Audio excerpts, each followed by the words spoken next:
Cool. Well, now that we're here, welcome you guys to another episode of On the Rekord podcast. I am DJ Intence. To the left of me, I have my boy Walt. What it do, peeps? Oh, man, he's in rare form. And then to the right of me, a newcomer. I don't know how to say your name. How would you want me to say your name? I don't know if you have a tag name, alias name. They call me Ceddy Ced, Ceddy Rooney, Ceddy 55, but just call me Ceddy. Ceddy. Yeah. Ced. My brother Ced on the set. Welcome, Ced. Thank you, man. Thank you again. You know, it's been a long time since I did a podcast. But I'm glad I'm back doing it again with you guys. You're funny as hell. You guys are mad chill. Can't ask for anything else, man. Thank you, thank you. Good. Appreciate it. So, Ced, the podcast, they know me, they know Walt. If they don't know you, can you tell me about yourself? Me, honestly, I'm just a neighborhood bouncer / worker for the state. But other than that, honestly, there's not much to say, honestly. I'm sorry, I'm a boring dude, man. Like I say, I whoop ass, I get a paycheck. That's it. You know what I mean? Ain't nothing boring about whooping ass. I'll tell you that. Ain't nothing boring about that. Some people got it coming. Listen, working at a strip club, you see a lot of stupid shit, and yes, a lot of deserving individuals. But other than that, man, it's just... Yo, you must relish someone being drunk out of pocket, looking to just do something, and just be like, just quick foot sweep them, you know, spin them down, Listen. be like, oh, we getting you up the out of here right now. Listen, Yeah. I'll take a quick story real quick, though, man. There's one dude, Spanish cat. I'm sorry, I didn't want to put it out there. I am half Spanish, too, so I'm not being racist. Well, my mom's Spanish. It's just a simple profile. Haitian, but now you know. Sorry to interrupt you. I hate when Haitian Dominicans say, "Oh, I'm Haitian." No, you're the same island. I don't know. You're not Haitian. You're the same people. Just one side lives on one side, one side the other. That seasoning's a little different. That's all it is. One speaks Haitian, Creole. Yeah. There's no difference. The same island. Yes. But go ahead. But it's like to the Jewish people in Israel and the people of the Palestine. Y'all in the same region. Y'all still people for one piece of land, but y'all should be together and split the land down the middle. But you can't do that. Oh yeah. It's like, come on, man. Like, you don't want to hear that. Like, no. You talk to the Haitians and Dominicans. I love both of them, but unfortunately, because of bitch, things are where they are. Okay, cool. Yeah, but when you look at it, it's stupid. The Palestinians and the Jews, it's like that C4 to your door action. with the Haitian Dominicans, it's more like lots of whips tying to a tree, throwing rocks at you, machetes. and stuff like that. Machetes. Ooh, machetes is a cruel game. Get right to the end credits, though. Like, the end. It's a cold word, huh? It's a cruel game, man. All right, well, back to the story, though, man. Yeah. Like, this one dude, man, got out of pocket, touched one of the girls, grabbing her on her shit too hard, and then freaking try to play gynecologist. Oh, really? And you actually win the snatch? He tried it, and I saw him like, dude, you gotta get the fuck out. You gotta go. Like, no, Bobby, I'm good, Bobby. Like, no, he ain't good. Was he zooted?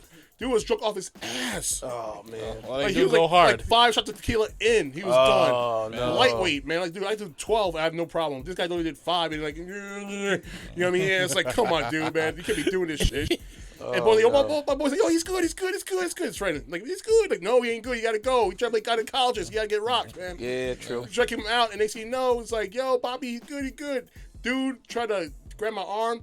I flipped it around him and then slapped the shit out of him, man. In the club? In the club. On camera? Not on camera, thank God. Okay. It was away from the camera, but I was like, he tried to grab it, whoop, boom. Wow. I was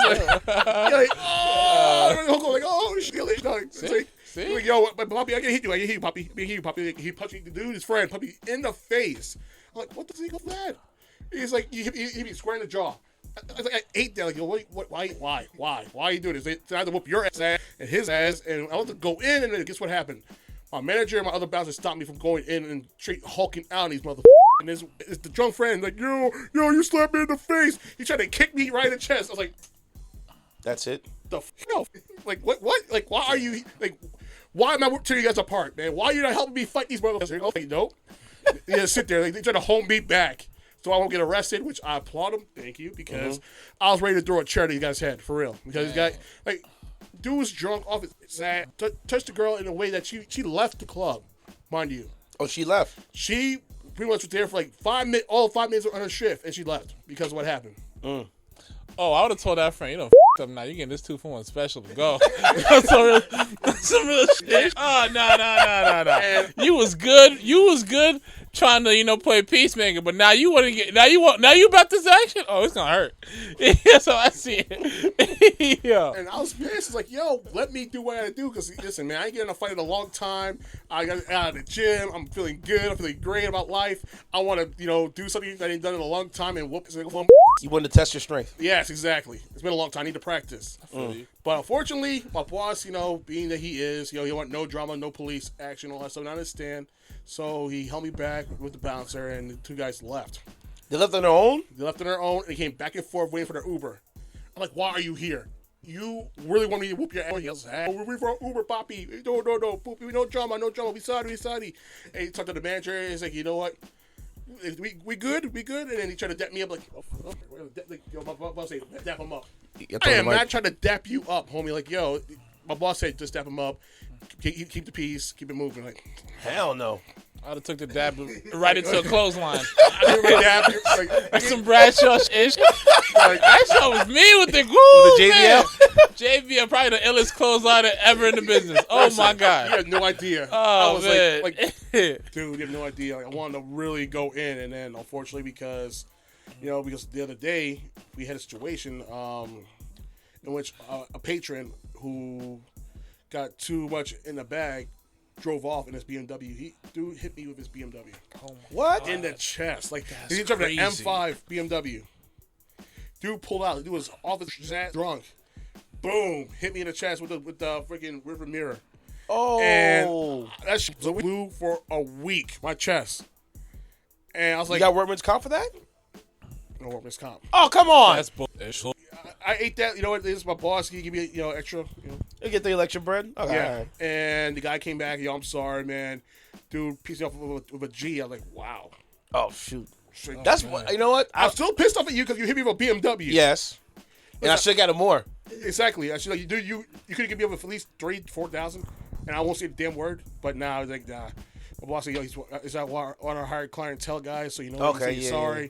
You know what I mean? You ain't trying to go fuck the money with the club, and all right, fine, let it go. I feel you should have got more, but he wasn't a complete dickhead. I mean, he came exactly. back with a grand. I'm trying to see if his Andy's. I know it is. Cops are out heavy. It's the end of the month. You can't work around because these cops are looking for any reason to pull you over and get their quota up. But nope, he knew better than me. And when I tried to stop him, boom. Did he end up making it home safely that night? No. Funny story. He owned a body shop in Spring Valley. Mm-hmm. Dude crashed into his own spot. What? That's crazy. I am not you. What? I am not you. What? Are you kidding me? I am dead ass. So he drove his car from Nyack to Spring Valley to crash his own shop? Yes. Why would he go to his own shop? When the cop told us this, it's like, get the fuck out of here. That is insane. And the dude is now can't drive no car anymore. He got DWI. Yep. He's the next 2 to 3, 4 years even. Depends how many DUIs he's underneath that. That's a big old congratulations you played yourself. Yeah. Like, what the fuck you doing? The fact you get to your shop What are you doing? and crash to your shop is like, oh man, you can't even make this. You can't even make a claim.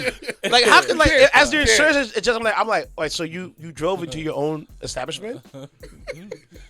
There's no claim here. There's no claim.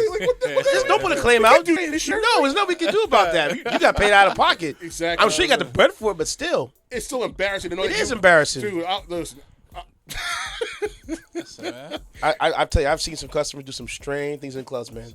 But that was one of the funniest moments in his life because it's like, come on, man.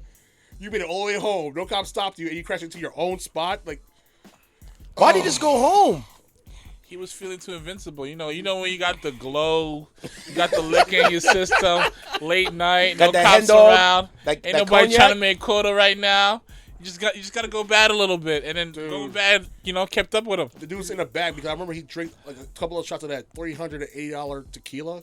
Oh, you did tequila, the Clase Azul. And the dude was in the bag, like, yo, because you know what it is? With that tequila, I had it myself personally this week. You don't taste the burn at all. You don't taste nothing. It's like smooth as a. Whew, it was smooth. So he was down those motherfuckers down, and I guess he felt some type of way. Like, I'll get it home. I'll be alright. Small little dude, like 5'1". Like, it's always those guys. 150 Those are pounds always the wet. same guys. No matter what club you at, those are the same ones that do that. pride comes before the fall or the crash. That's how I see it. I'm like, come on, son. I'm trying to save you from getting a car accident. You're going to hit me with a damn rear mirror. Like, come on. Your side mirror? Come on, man. Sound like my rum punch adventure. That's what it sounds like. but knowing me, I knew better. See, what happened was, like, I was at a barbecue for a friend of mine who got married the day prior and stuff like that. I think this was a barbecue that his parents were doing. It was me and friends that I've known from high school that that are cool with. And my boy Nick made a big picture of rum punch. And before that, I was coming from work. I was just chilling, not really trying to get into all the all the mixy stuff, Bring your mic up a little bit more. There you go. And then after that, perfect. What happened was I finally entertained the rum punch. At the first, I was like, this is nothing. This is easy work. Second cup, easy work. Third cup, different work. Different work. And as I was trying to get up, I was just like, oh, shaky. But I was so shaky. I just set my black ass. What? See, that's what happened. He's out here high rolling, high spending. He didn't really take a moment to adjust his coordination to realize maybe I should probably sober up a bit. Maybe get a burger or something. Yes. Some fries to offset this unbelievable high I'm on. Because when you're too high, you fade to black really fast. Yeah. Very. Especially if you don't eat. Oh, my God. You got to have that grease. Real talk, yeah. Exactly. Like, everybody should know this by now in life, but you hit your 30s and 40s and whatnot. Always eat before you drive. If you're in the bag, come on, because, dude, you don't want to be caught up in a car accident, let alone get the cops behind you for the next 2 to 3. Listen, if that liquor going down like a waterfall, you're going to be in ish. Exactly. Oh, my God. What time is your club open? Right now, because of, thanks to the Cuomo situation, the whole COVID and stuff like that, we're open from 12 to 11. Oh, so you guys open We got an daytime. additional hour now. So you have a daytime set at your club. Yes. Because I remember back I'm in Jersey. Before COVID, I used to come into the club and dudes would come in at noon. By 2 o'clock, fading. Swan song. I remember one time, I'll never forget it, yo. This guy I think he had like a Ford SUV, something. Oh, wow. And this is so I come up from the mid shift, I came around 7. I get in the club, I bet. I go into the booth. I hear, don't let him outside. I'm like, let who outside? Don't let him outside. I'm like, I don't know. What? He's gone. So I'm in the booth. All I hear is boom. What the hell's going on? And I look outside. That same guy ran his car into a pole. When I watched the video, Ceddy, Walter, it was the funniest thing I ever seen. So he gets his car, right? He pulls his wide header as he backs out, right? Then gets to the front, stops in the middle of the road, right, of the club. If you've been, it's basically on the industrial side of town. Okay. So he's there. Then he pulls off, make a right turn.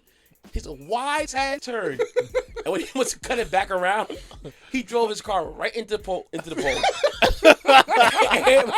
Airbags deployed. This guy is in his car, outside his car. His head split open. I'm like, ooh. Yikes. Yeah, and he's like, oh, I just got this car 2 days ago. Yo, are you kidding me? Well, it ain't just 10,000 grand off the lot, I'll tell you that. It's like, are you kidding me? You just got this car and you already smashed it already? He told him. Yeah. And what made me laugh even worse Don't let him outside. That part. But what made me laugh, the first part was that I'm watching this car and this dude sitting on the side, see the airbags all deployed, and then under the car I see the antifreeze fluid leaking. I said, at least I ain't get an antifreeze no more. I was like, that's just you worse. That's what you worried about? Your antifreeze? You ruined your car. Your car is shot. Wrapped around the pole. And then watching the video, every time I look at the video, I can't stop laughing because that wide turn he took to get out the lot and then cut right back in. He's lucky. Because next to the pole, bro, it sounds like some Homer Simpson shit. It does. Exactly. But next to the pole, there's an overpass. Oh, and it's kind of low. Yeah. If you'd have missed that pole, you'd have been into the river. Oh my God. Jesus. Probably was better off in the river, to be honest with you. What? Are you kidding me? I'm just saying. Crazy. The car will still be in one piece, but I'm just saying. one dog. I don't one think piece. so. You know? Shoot, you gotta pay that, Oh bro. man, listen, he probably would have split his head open. I'm just saying. Nah, he was split his head open. Yeah. That fall down in that little creek bed they got me man. there. Nah, he was split his head open. Oh man. I tell you, like, that's why I like for me, and it sounds, I might be sound tacky. Yeah. I get offered drinks, I get offered draws, I get offered a lot of stuff at the club. 2 drink max. I feel you. If Smart I'm man. happy, I feel you. if I want to do it. I feel A you. lot of guys know me when I go to the club. I'm the water guy. I have my gallon of water in the cut. Yeah, I feel you. Or I have I have my salsa water, and that's it. I feel Same you. way with me, man. Same That's a way. smart move, man. I don't want to drink and drive because I've seen it too many times. But these guys, they just drink and drive. It's That's just- not for me. It's just reckless. It is reckless. It's too reckless. It's inconsiderate of Oh, my the gosh. people around you. It's inconsiderate of the people that you're gonna come across on the road and stuff like that. It's just too many variables, too many tragic situations, man. When Very. it comes to reckless driving, like Very. this girl that I met at my job. Apparently she was like really cool with my director of sales. Like her family, I guess, was really cool with my director of sales because they live near each other. And like this girl, for the most part, she looked like she was, you know, a little trouble. Like she was like turning things around and stuff like that, and you know, trying to get her life together. And I think on Route 303 it was. I think it was either last year or the year before that. I remember you telling me the story. She I think she was at a light and a drunk driver hit her. And I Head think on, right? I think it was either head on or at the side of her She door T-boned her. or something like that. Yeah. And I think she died by the time that she got to the hospital. This was a young girl. I'm talking about like early 20s, maybe 21, 22. Yeah. That it was sad. And I think the guy that hit her was like I think a firefighter. Hey. Yeah, really. It was a big story in the paper. Oh, my they tried to God. cover that up. That hurt, bro. Like anytime I hear like, you know, young people that are younger than me dying, it makes me numb because it hurts so much. And this girl looked like she was really like changing her life and going on to like better things, and for it to be cut short like that, man, It sucks. It sucks. it's heavy. That's what for me. Like I tell a lot of people who drink, especially drink around me, give me your keys. Seriously. And they be like, nah. I say, yo, give me your keys. Seriously. Then when the night comes over, I'm like, how you looking? And if they ain't looking right, Nope. Uber. You pick your car up tomorrow. Good talk. Won't get towed. It'll be right in the parking lot. Yeah, it won't be Right right there.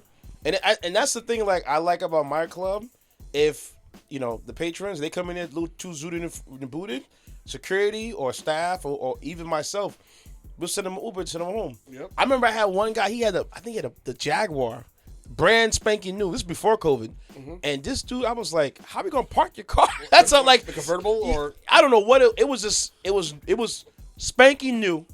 And it had the little, I guess, the dial in the middle. Yeah. But I just couldn't figure. I said, "Yo, we're just gonna leave it here.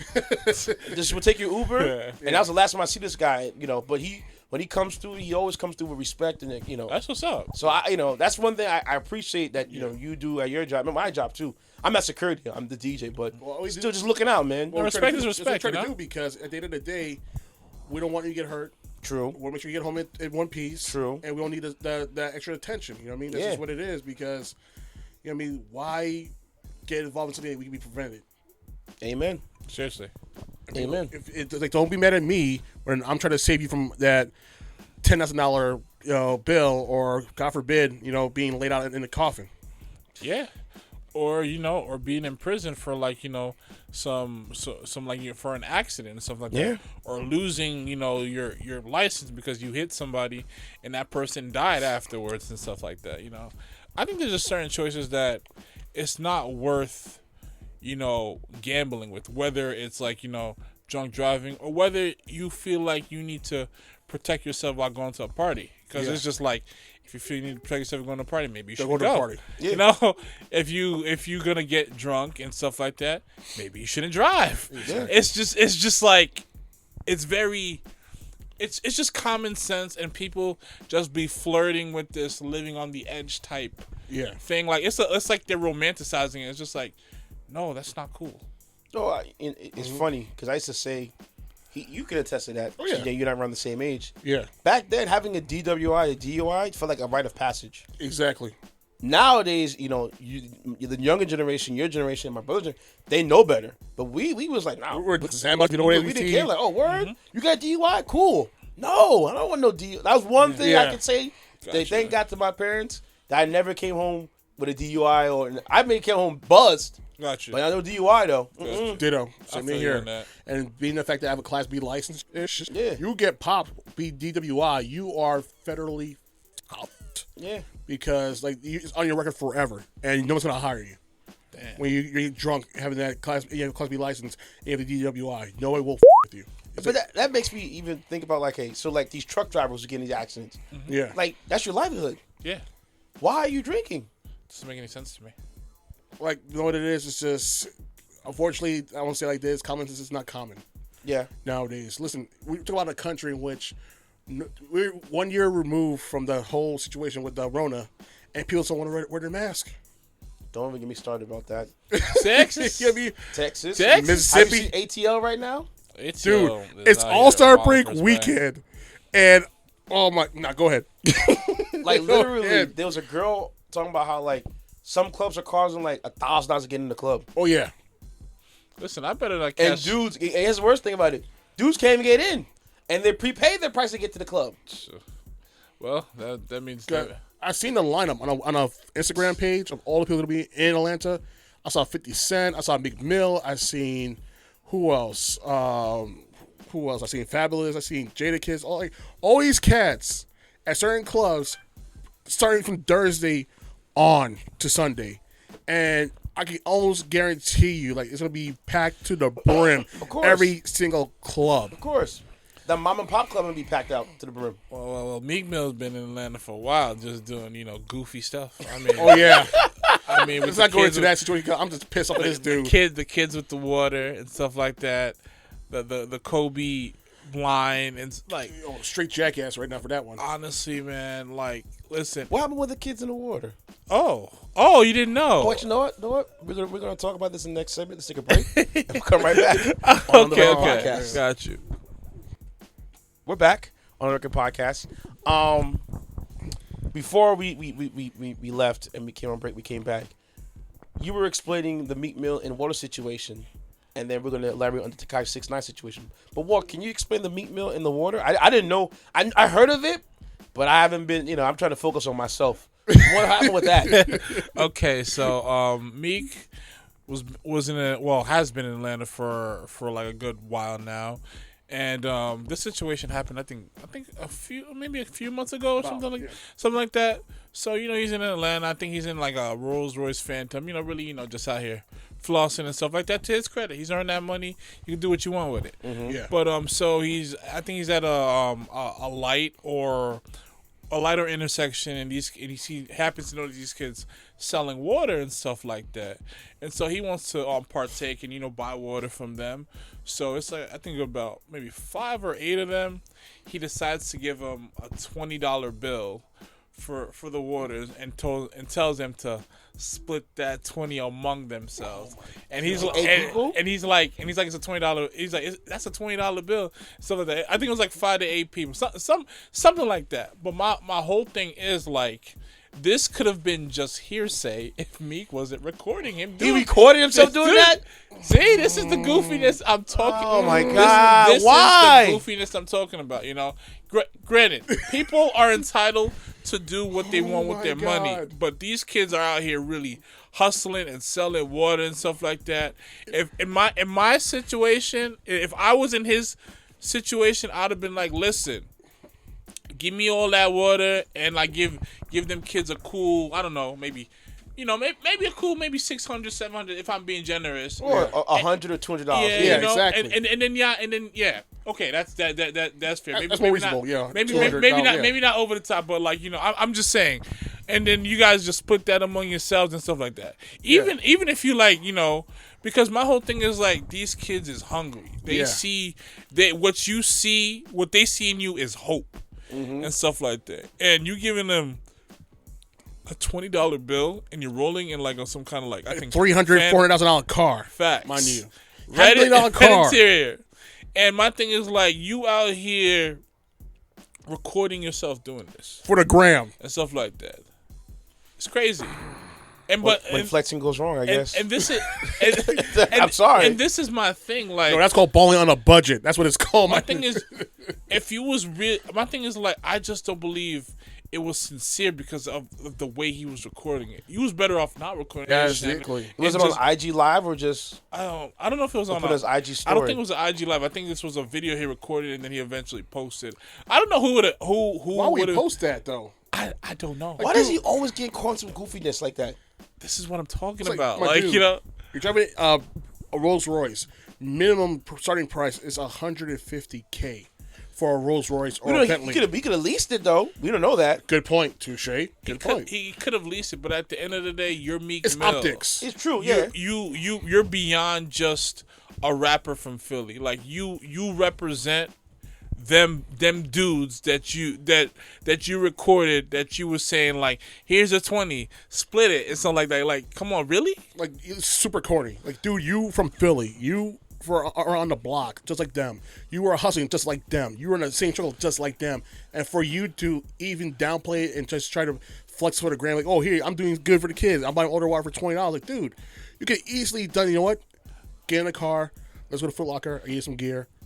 Because you're working, you need to serve it. Like, Or just give $20 for like just because. Or, yeah, just don't do that at all, dude. Exactly. This dude is sitting in rooms and being at events with Jay-Z. You know what Jay-Z did when Nipsey Hussle was selling his CD for $100? He bought 10 of them, right? He brought 10 of them, bro.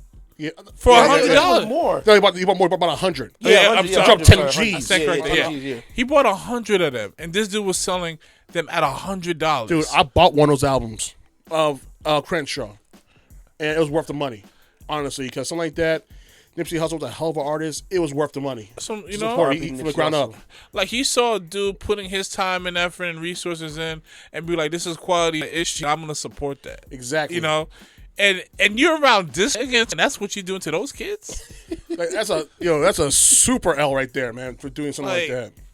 And like, and this is what I'm talking about, like, because like, this is a very crass thing to do, and we've seen examples of Meek just doing just weak stuff. True. And stuff like that. Whether it's like calling Wale out his name because he didn't tweet your album. Yeah. You know, whether it's like, But that's what he was tweaking back then. He said he was tweaking. Bro, is it really, or is it just the same guy, just doing goofy stuff in various forms, like and stuff like that? Oh, Drake don't write and stuff like that. Oh, now they made fan. Oh, now they pieced it up. Who does he go to for that record over championships? Oh, the guy he said he don't write. Exactly. The guy that cleaned him up and memed him for a whole year and destroyed him. Like dude, he destroyed him. That was bad though. I can't front though. And to his credit, he came back strong with championships. But there are just things about him that are consistent, and people like to just avoid. It's crazy to me. I couldn't imagine Rick Ross doing something like that. Nah, he wouldn't do that. I couldn't imagine him doing some shit. Like Little Haiti, Miami. Come on, man. Dade County. I couldn't imagine Ross doing something. I couldn't even imagine Khaled doing some shit like that, bro. Nah, Khaled would never do that. I don't know who advise. I know there has to be someone in his vicinity be like, yo, Meek, that's not it. Yeah. There had to be someone that said that. Whether his head's hard or not is up for debate. But I'm just saying, like, why? Like, need somebody to say, yo, like, my dude, nah. This is not the way. That ain't it, man. That ain't it. In 2020, bro? 2021. Shoot. This happened recently, right? Yeah. Or like end of last year. Actually, the water thing. It's weird. I feel like it happened between probably the end of last year or maybe the top of this year. I just know it was. I was like, yo, Meek, this ain't your finest hour, bro. This was bad. This was a really bad look. I don't know what type of damage control that they ended up doing, or if there was any. I just was like, yo, this dude continues to be goofy, and no one says a damn thing about it. But they'll kill Aubrey for days about some shit, and it makes no sense to me. We'll get into Aubrey in a few minutes. Yeah. So then we're gonna fast forward because he had an altercation with 6ix9ine. I remember how that whole thing went down. More goofy. That was just two goofy guys going at it. Pretty much. Because I was like, all right. And bodyguards. Yeah. Yep. I'm like, 6ix9ine, what are you doing, bro? But the thing is, we know what 6ix9ine's I doing. hear you. We know what he's He's a doing. troll that raps. We know what he's Yeah. about. That's what his whole thing. I'm a troll that raps. I think You consider that rapping though? Hey, look, that's what he Listen. wants to say. He's a troll that makes music. He's a troll that makes music. Let it go. Dude, I would sooner listen to Silk the Shocker rap off key. Listen to Tekashi 6ix9ine. Oh He said man. Oh man. Come on, put some respect to Chocolate. I don't know. I know. He had a record with Maya. Okay, he had a record with Maya. Listen, man. So did Jay-Z and Jadakiss, and they did better. Listen, man. You mute Maya's vocals. I don't think you still play that record. I drop it in the early sets. All right. Yeah, I wish you would. I'm not gonna come up and see you. Like, yeah, I want to see you do it now. Sure. But they're doing it in prime I time mean, set, you jump in the early sets, man. Yo, crickets come out at night too. I'm just saying. Yo, I'm just saying. Oh man. Yo. I don't know what to do. Oh man. That was a hot song. Oh man. Oh, moving on. Come on, man. Yeah. It was. Moving On was good. I liked it. It was a good Listen. You record. can rap off beat on an R beat. Come on, man. Come on. Listen. I'm convinced Jay-Z could tour a whole show a cappella with Cell. Okay? All right? And Slick, the Shocker, is not selling on beat like that. If he was, it's because of the No Limit Master P independent movement. When you know when you got them Percy Miller ties, Shout out to that Percy frequency Miller. a little different for you. All right. But I'm just saying, like, Dude, he'll be that one CD you see at a 99-cent bin at the car wash and never leaves that bin. man. I can't be said that. and I pictured the 99-cent bin at the car wash like it's there. Or even like a Walmart. Right next to the great sense of disco and right next to Anne Marie. Yeah. Right there. Listen, Anne Marie. Don't put respect on Anne Marie's name. All right, my bad. My bad, Canada. My bad. Do you think because we mentioned Maya and what she did with Silk and stuff, do you think her career is underrated? Who, Myers? Yeah. I think it's perfectly rated. For me. I don't know. Actually, no, it could be underrated because people don't bring up her name often enough, like others. Well, not in this country per se, but you go to somewhere like Japan, she's popping. Yeah. Like, hell. All the old school guys are doing that. And Europe. So, I mean, Europe and Japan. Especially like people like you think like Onyx. You think Onyx will be popping in 2021? They are. You go to England. You go to the UK. When grime is killing it, they're pretty much the godfathers of grime if you think about it because there's rap style and stuff.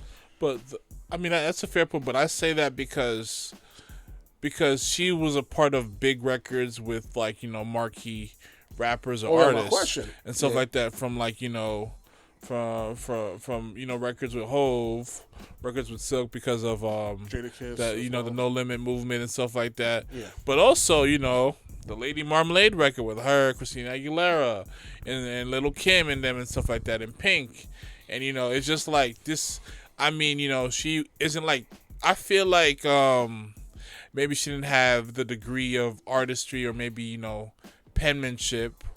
Or like maybe style, but you could argue she probably was like the pioneer of like the Jhené Aiko type singers. Without question, soft voice. Yeah. Without question. Without question. Mm-hmm. Yeah, like I said, I 100%. think she's properly rated for me because I grew up on her and that's part of my era, and I know a lot of people my age love her. Yeah. The younger guys don't know her because they're like, who's? They don't know who that is, but so I think she's properly rated. Gotcha. And one thing I do appreciate because I'm gonna shout my man Walt right here because I'm as a DJ, the way I got my music, I was very ignorant. Oh, have you ever an uninvited guest, huh? Anyways, don't make no noise. You better sit there and be quiet. If you guys want to talk, I'm talking my dog, Giant. He just strolled on my pod. I forgot what to say now. Damn it, dog. About music, how you got it? Oh yeah. So I want to shout my man Walter because he put me on Spotify, and I was like I was against streaming for a while. So was I. Because I grew up at a time where I went and got my CDs, or I downloaded my music, or because of me I have record pools. Yeah. So I get my music from them, but because of the whole like Spotify stuff. Bro, the hits I keep hearing. Oh, yeah. Just keep coming waves. And, like, some artists you may forget about. Like, for example, Ace Hood. Yeah. Chomi Kwan. Yeah. Yes. Ace Hood independently is doing phenomenal. killing it right now. And big up to his wife. Yeah. His wife made a plaque for him, platinum plaque. He went platinum. Yeah. And the record people out there didn't recognize that at all. No. But his wife bought him a platinum plaque. Because he had a million streams. Honestly, to me, that moment was beyond the record being platinum. The fact that his wife, his lady, like to me, pretty much showed him that, listen, I am with you. Like, we are reinforcing that you can do this. Mm-hmm. You ain't got to be on a major and stuff like that. I believe in you and stuff like that. That's more powerful than any streaming numbers he did, because, like, I think women need to understand, especially when it comes to these rappers. Rappers need that. Like, that coming from her like videotaping it and seeing that was a powerful moment. That was beautiful. Very, very beautiful, very powerful. Like, I was just like, this is what rappers need more of. This is what, like, and this is a two-way street. Yeah. I'm just saying, like, to see a woman do that for her man, a guy that is in the industry and stuff like that had a huge record, and also underrated rapper, to his credit. Yeah, that was powerful. I enjoyed seeing that. I posted in my IG story. I thought it was a beautiful thing, man. It was, and like I saw, I have a thing, because one thing I hated being a DJ was, oh, you don't play this record. I'm like, I don't listen to streams. I don't know. Mm-hmm. I usually rely on the blogs to get my music. Sitting here. You know what I'm saying? Yeah. That's how I grew up on, was the blogs was bringing the music.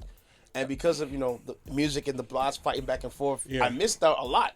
We say about 2012 is when things started slowing down, where the blogs wasn't getting it fast enough. Exactly. Yep. And they were having, other means to get it over. But because of the streams, I'm getting new songs left and right. Yep. You Mm-hmm. know what I'm saying? I'd say for me, like, around 2005, that's when, like, my music obsession kicked in an overdrive with MySpace and stuff like that. Mm-hmm. Yep. And then it evolved to, like, getting records off of a LimeWire and stuff like that. It went from, like, Cos to LimeWire. Yep. And then it evolved to, like, now Pirates Bay. Yep. Pirates Bay and stuff like that.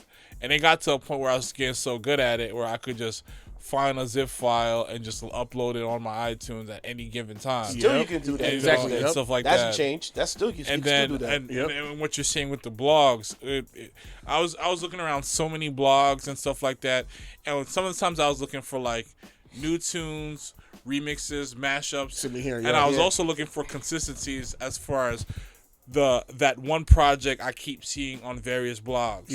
Whether it's a Kendrick Lamar Section 80, whether it's a Frank Ocean Nostalgia Ultra, whether it's the Weeknd House of Balloons. There was a consistency. I'd say from about, like, maybe from about 2009 or 2010 to that 2012. 28 on was like the start of that. Yeah, I'll say 08. Yes. 08 to, like, 08, probably 2012, 2014. I think that might have been the peak of it. Yeah. When the blogs was just pumping out these guys. Like Dat Piff was doing it. Yeah. Hot New Hip Hop. Livemixtapes.com. Live Mixtapes. HipHopIsStream.com. Yeah. Mixtape Monkey. HotNewHipHop.com. Yep. There's a lot of them. I had over 20 on my lineup in my on my computer before my computer unfortunately was a victim of a flood. Sucks. Unlucky. Yeah, MacBook Pro. Yeah. Ooh, unlucky. Yeah. Unlucky. So you had the first Unibody around that time, or you had the one before that? I had the one right there. That's the one you talked about before. The first Unibody, one. the first generation. I still have mine. It's somewhere in here. It died only finally. Yep. After 12 years. 12 years. Good run though. Yeah, a great run. Sure. I mean, like, it wasn't for those same blogs, I wouldn't even know who Nipsey Hussle was. Yeah. Because it wasn't for that one track he did with French Montana. Yep. I'm on it. Mm-hmm. That's the first time I saw Nipsey Hussle. I became a straight fan. Anything I see Nipsey Hussle, I listen because of the blogs. I think Hustle for me when I heard Hustle music the first time, and then Kendrick Lamar was Section 80. Yeah, it's in here. K. And then with the Weeknd is one of those. I got the third of the mixtape series. I didn't get the first two. Yeah. And now my boy's like, yo, you gotta get on this kid. This guy's coming. So the Weeknd and Frank Ocean, I discovered them off of Jay-Z's Life and Times website. I don't know who was. I don't know who's running it. I don't even know what capacity it's in right now. But that's where I discovered those two, because they both dropped the same year. It's just that Frank came out, I think, maybe a month before.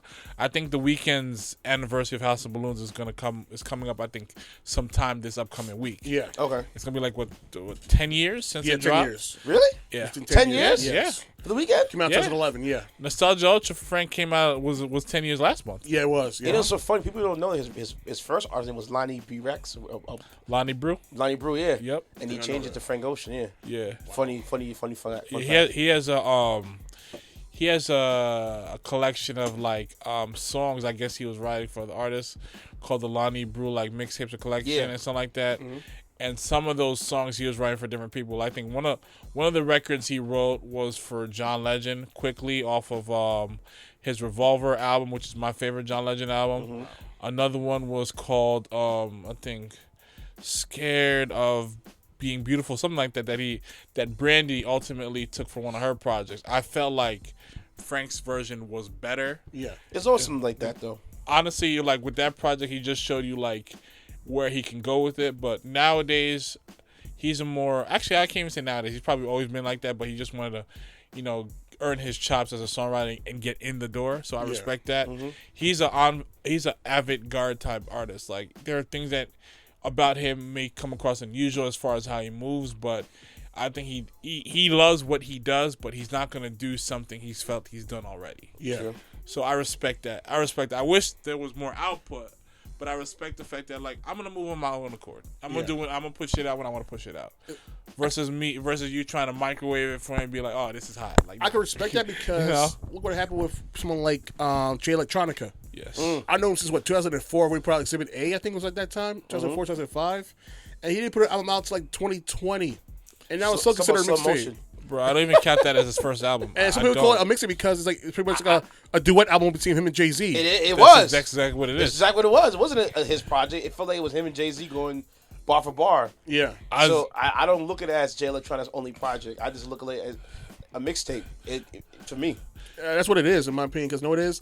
We still haven't had a full-length Jay Electronica album. No. Still. It's almost 20 years he's been doing this rap thing. It's like, dude, when you can put out an album. But again, you know what it is? I appreciate what he puts out because all of these he put out was straight fire. True. And I still wish he put out that remix of Exhibit A with Mos Def. Because that dish had, oh my God. Whew. I think I need to hear that. I think I heard that. We never got the full version, unfortunately.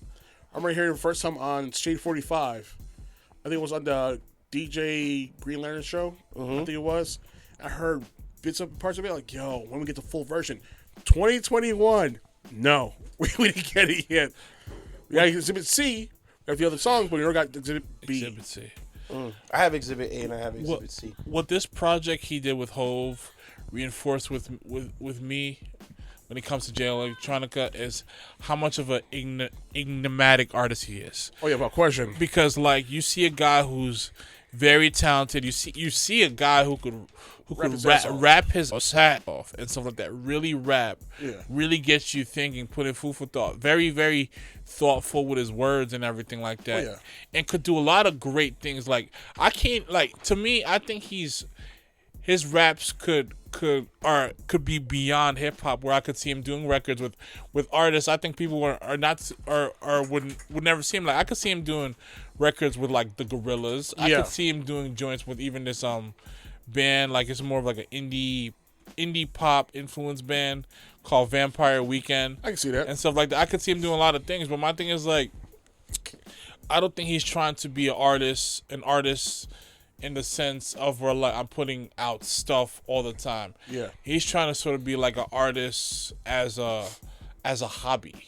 Yeah. It's more of a hobby for him. It's not really. For Jay? Yeah, it's more like the artist aspect where he's putting things out to distribute is a hobby for him. It's not really a purpose. I think his purpose is more like is separate from his artistry. Yeah, that's how I see him. I could just see. I look at it differently. I might think he puts out what he wants to put out. He don't care if it's 25 years, 30 years, 50 years, 10 years.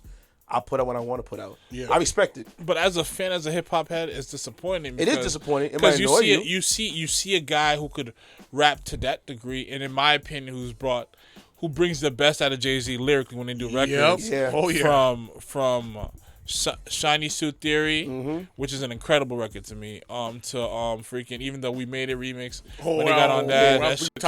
Sounds better than the original. Oh my god, they both ate it up. Yeah. it's like. And my thing is like if you was gonna do a collaboration album with Jay-Z, which I wanted, if that was gonna be the intro to your solo album, let that be the intro to your solo album. I don't need Hove on having uncredited vocals all over your what you call as your debut album, because my thing is I can't properly evaluate him. I don't know what he does well, what he doesn't, as far as like, can he give me a club record? I know he can give me introspective shit for days. I get that, But I think for him, someone like that who on that Nation of Islam higher mentality type of stuff, I think that club music track will never be the thing that's gonna be the first thing on his mind or ever on his mind at all. No, I agree 100% with you. I just wanted to see his depth and versatility. Even if there are records I feel like he couldn't do, at least try, Yeah. I didn't want to see Hove all over this project in any capacity. If he was going to be all over this project, I wanted to be limited features, Yeah, and there were some records right. I'd already heard like like the Shiny Suit Theory should not be on this on that project. Yeah, you're right. It should You're not. absolutely right. It's disrespectful. He put a French Montana on Montana's album when French did that. He put up records for like 2018, 2017 and put on their album. No. No. Yeah, that's kind of disrespectful, man. Because you know what it is? If you bought the album, like a physical copy, and you got that track, like, come on, really? That's not really you really consider that track of the album? It's like, Listen, no, if I heard he's ready. If the single dropped like late in the year, and then after that you put the album out the following year, Yeah. I'm okay with that. But you're not gonna put an album out and like say freaking 2020. You tell me the single came out in 2017. Get the fuck out of here. Yeah. Yeah. exactly. I will skip that song every time just not to give it streams. On some petty shit. On some petty shit. Nah, skip. Nope. You already Skip. you went platinum already. What more you want to go? No. Skip. Nah. Like, if I could, I'd go Wood, because I'm so pissed off at this other damn Real album. talk, man. It's just like don't do that.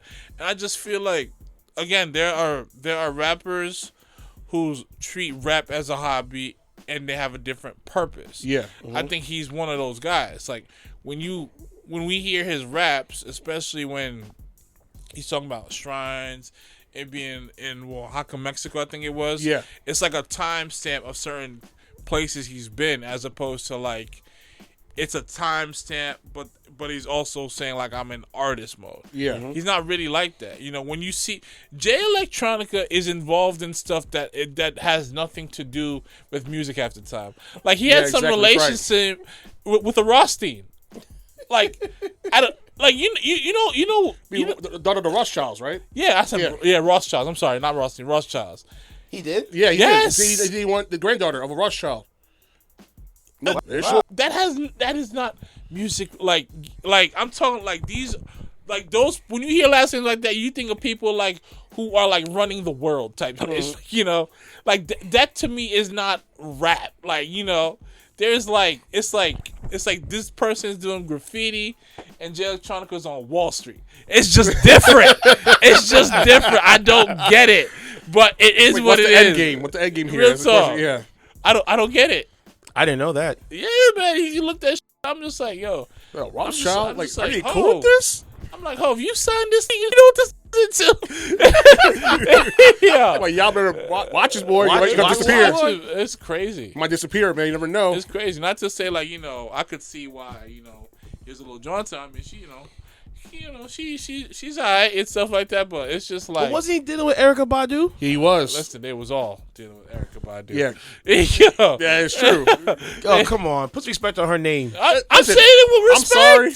But listen, I love Erykah Badu, but I'm sorry. But, once that dude had that sad, they ain't the same. Common, Andre 3000, they weren't the same. Listen. I think 3 Stacks was a little off before Badu, but that's still my He guy. was always his own person, though. That's still no question. I mean, the music ain't suffered to me as far as I'm concerned. 3 Stacks. He was more out there. More.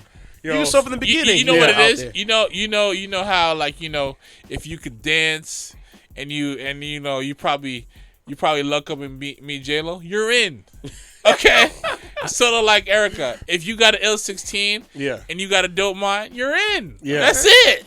That's true. I was like, yo, Kendrick, don't look in her eyes, man. Don't do it. Got him. Turn away. Turn away. Turn away. But we're going back full circle because I remember before we jumped into this one, you spoke about 6ix9ine in his documentary. Oh yeah, and I've listened to the audio that Angie Martinez did. Yeah, and you're watching this one, right? On Showtime. It's the Supervillain. The making of Tekashi 6ix9ine is on Showtime. Mm-hmm. It was done by Rolling Stone Films and Imagine Television. Wow. Mm-hmm. It has even got Giancarlo Esposito as the narrator for this whole thing. Oh, okay, dude, like it's the most detailed account of where he came from blowing up with the 9 Trey Bloods, and even going into the detail of how the 9 Trey Bloods were formed on Rikers Island in '93. For those who don't know, to where he's at right now. He got kidnapped on that last episode. He got kidnapped by his own clique.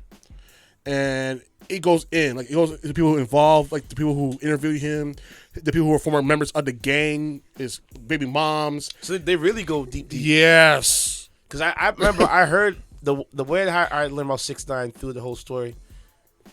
I'm gonna step back because we can say 6ix9ine height was what 2019, 2018. Around 17, 18. I think it was 2017, 2018, right? I think it was like 2018. Probably midpoint or late point of 2018. Yeah. And I want to say the height of this kid. This kid was playing everywhere. Yeah. And I'm talking about, I played him every time people they were with it. It was rocking it. They were rocking it. And then the fall came because, you know, he got arrested, he got caught up.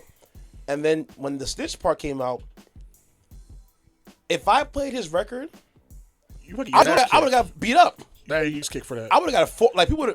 I remember I was playing it, and one dancer was like, "Yo, turn that joint. He a snitch." I'm like, "But you're not part of that crew. You understand? I know people out there that got turned around like that, and they were snitching. I got people that locked up. He just and I'm like, all right, cool. When I heard the documentary, it made me like say, "Damn, bro," because I know you watched the series. Yeah, I'm watching the series right now. Did they go in depth how his father got killed? Oh no, I don't think they did. I probably missed that part. I probably missed that part because I saw the first 2 episodes, but I didn't see the first episode. Mm-hmm. Got caught at the 15-minute mark, but I know they went into detail about everything that was going on with his from Brooklyn, Bushwick, and how he had it rough because he's had a single mom. Yeah, single mom. Basically, so his father got killed by going to the store, and he was supposed to go for his father beforehand, but because he didn't go, he found someone to go do it, and that's why it's like his step pop, not his real pop, and that just traumatized him. So then it was just. He was working from like 15 on to support his mom because they weren't making ends meet. And so imagine you're in a Bushwick apartment, 2-bedroom apartment, and it's like 5 of y'all sharing a bed at 15 years old. So then when you see his humble beginnings of like, all right, how can I make this happen? And he talked about how, you know, he was doing the Crips at one point, and he was, you know, 6ix9ine. He was this guy who was trying to be out there and to get clout to help support his family. Yeah. But then it just took a whole turn to the left. Once he came with those 9 Trey guys, man, sure, bro, the stuff this guy was doing, it was ridiculous. Like, can you imagine you like think about this? I'm sure they brought it up in the documentary. They probably go ahead, when they I think they robbed Jay Prince. Yeah, when they held them, they had a shootout in Midtown Manhattan. Yep, at like 4:00 in the afternoon. Where they ran up on Jay's Prince artists. I think Chief Keef, right?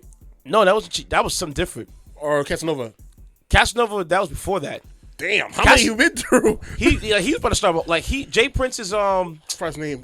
The guy from Texas, his son, Jazz Prince. Jay Prince, Jazz Prince. Jay Prince is the big head honcho in Texas. His son is Jazz Prince, I think. Right? Yeah, I don't know the guy's name, but what it was is that they had posted online that 6ix9ine the guy actually be in New York. One of the people that he used to deal with. Yeah. And they're like, we're going to run up on him. So imagine 4:00 in the afternoon, you're in Midtown Manhattan, and SUVs pull up, dudes outside with guns, and like pistoling people, and taking people's stuff, and having shootouts. Just wild. Treat full families and, whatnot. And your Midtown Manhattan, like if you don't know the area, Midtown Manhattan is pretty much like Disneyland. Yeah. Full of cops, full of cameras, full of, random citizens, tourists, tourists, all that stuff. Yes. They packed the out before COVID. From what I know, them Texas dudes ain't the ones to mess with. No. Oh no. Them Texas dudes is not the one. No. And the point you was making about like, you know, when the whole snitching and ratting came out and how people didn't want you playing those records, I understood completely from the jump why. Because it's very sensitive. It's like It is. It's like ripping a Band-Aid on a wound you just put the Band-Aid on. Exactly. It's like because like whether they have family members or friends that was tied to that and they knew it was wrong and they probably tried to get him out of it and they sort of got caught up and stuff like that. It's a reminder of like, yo, this is like there are people out there who do not take responsibilities for their actions and they drag other people with them and they break up homes. And every time this dude is out here wilding for respect and stuff like that, I just be like, yo, you were involved in some real shit that broke up a lot of dynamics, you know, financially, you know, as far as people being physically there for people that they care about. Good, bad, or worse of however them was getting it. I'm just saying to myself, I get it. I really, really do. I'll say it like this, man. Plain simple as this. I'm not a street dude. I'm a civilian. I'm a tax-paying civilian. I feel you on that. You know what I mean? Hey, same over here. Same here. I mean, I know people who are, you know, Bloods, Crips, Kings, you know, all Trinidadios, all that stuff. You know, I've been around it working in clubs and stuff like that. And the thing is this, man. I see them come and go. Either they get killed or in prison. Some in prison right now. Some are still in prison. But the thing is this. Don't sign up for this if you're not going to be living by the terms and conditions of this shit. Cold. Plain and simple. Nobody, if you're not from that street, don't sign up for that shit because not all of us are built to be involved in that street. And there's nothing wrong with that. You know, that'd be a gangbanger. You know what I mean? There's nothing wrong with that. But at the end of the day, if you know you don't have that heart to deal with the reap the rewards or the consequences of that life, don't do it. Don't promote it. Don't do none of that bullshit. Prior to all that, I remember when these LA dudes trying to run them down at that airport. Yeah. You know, prior to all that stuff. What the Crips, right? At LA, I think it was. I think so. It was both. I think it could have been the Bloods ran up. I know it was an incident in LA he had. Yeah. They wanted to see if he was about it, and honestly, he deserved that because like you got to understand, them LA dudes is different. A lot of them are born into that stuff and they take this very seriously. Exactly. So any type it's like breathing for them. So if you're gonna make a mockery about it or you're gonna say you're about this and that, well, we're gonna see. Like I have a friend of mine, you know, that I talk to on IG on a regular, and he tell you flat out, man, if you come in from New York and you go into certain places, you gotta have somebody who's with you who's from the area, because if you don't, that could be yeah. Like you gotta check in. Yeah, exactly. You gotta check in and have the right credentials, mean the right people to come with you. Because if you don't, you can get tested. Yep. Like, what up, cuz? Where you from? What city you claim? Who your grandma is? Like all these questions. Like you don't know where you at. If you don't answer correctly, that's it. Just set it off on you. It's like crazy. I remember this one time, like, this guy, you know, went to get a burger from this slamming spot in South Central LA. But the problem is this: that was rolling 60s turf. And you know they don't roll around. Rolling 60s, man. Like, you go in there on Uber and Eats. That's it. Uber Eats. Oh, man. Get all that shit. You know, I want to deliver my food to my house, please. Like, shoot. Where your grandma stays, like, bruh, I'm in New York. Shoot. Like, I got no ties to nobody. I'm out here just trying to support and show love and enjoy these palm trees out here. And enjoy the sunlight. Real talk. You know, probably, you know. I'm good because I'm thankful. I have family who live out in South Central LA. I got friends who live in that area, Long Beach and whatnot. So if I do go down there and I, you know, hang out for a bit, at least I'll be good. As long as you come correct, don't wear the wrong gear. Like, hell, even wearing the Yankees hat in California, because that's the representation of a clique out there in California. You wear that. That's it. Wearing an LA hat the wrong way, like, that's it. There's a kid on IG, I forgot his name, but he said you go wear this hat at a certain place, you'll be good. But he's because you wear that hat in that certain area, you're not gonna make it back home. I think I know you're talking about. Watching a lot. Long Beach Griffey. Yes, him. Long Beach Griffey is the man, yo. Long Beach Griffey is that dude. He is so fucking funny. Like he got various freaking like skits, but he's absolutely right though. It's a real thing. You think you safe with this hat?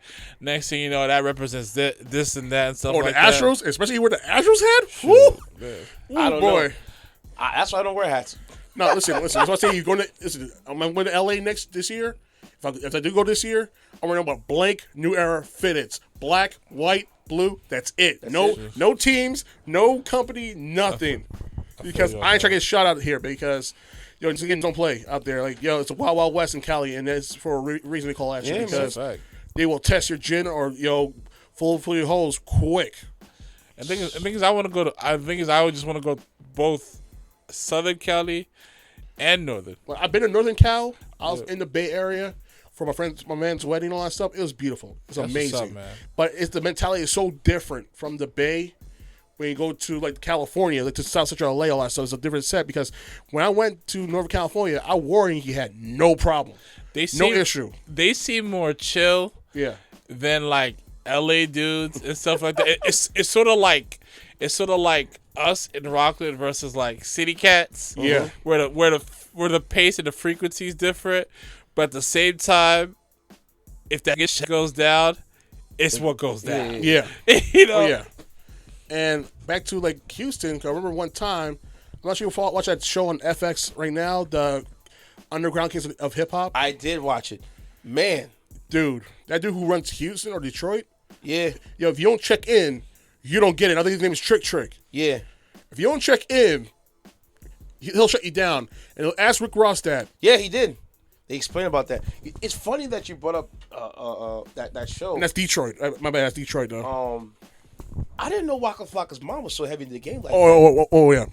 I didn't know she had that much like respect. Like I knew Waka Flocka as an artist. I didn't know who was like. No, I knew of his mom. I know she was of that life. Yeah, but I didn't know until I watched the show, and they're going through these guys, and like it's funny. Like I had an argument with one of my staff at one of my clubs, and he was saying like, I don't understand hip hop.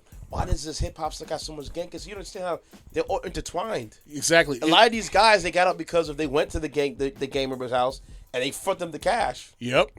To get where they're at right now, so they got to pay. They always pay homage to that. They do to help them out. So like when you hear him say these words in song, it's out of respect, not out of to put that. Be braggadocious. Yeah. Real talk. Like I mean, it's a real thing. Mm-hmm. We've seen it as early on as with NWA and Eazy and stuff like that. It just is what it is. Everybody has a starting point. Yep. And my whole thing is just like. It's different based on the circumstances, but it's no different from a lot of these privileged kids and stuff like that. Yep. Like your great grandparents or your parents did some shady shit, some up shit to have all the shit you got right now. Yep. It could have been. It probably was a lot worse, and not as honorable as some of the hip hop that's going on right now. To be honest with you, even one of my favorite rappers / MC / lyricists of all time, Lupe Fiasco, his business partner is like in prison right now. Yeah. But he made sure dude was right and was right accordingly, not from just a rapper artist standpoint, but no, you got to be in these business meetings to know what the fuck is going on. Yeah. And Lupe is already a bright guy who comes from the illest parts of Chicago. Probably got more guns than most rappers and stuff like that. So he made sure dude was right before he went in there in many aspects. Chill, right? Chill. Chill, Yeah. chill, yeah. No. Real ish. I don't know how deep he was into the trenches and what he was involved in, but to get I think it was 44 years to life or some shit like that. Damn. Dude was in some shit, but it just 44 years of life. Some shit like that. Yeah, I just ballpark numbers. I just know them numbers are serious.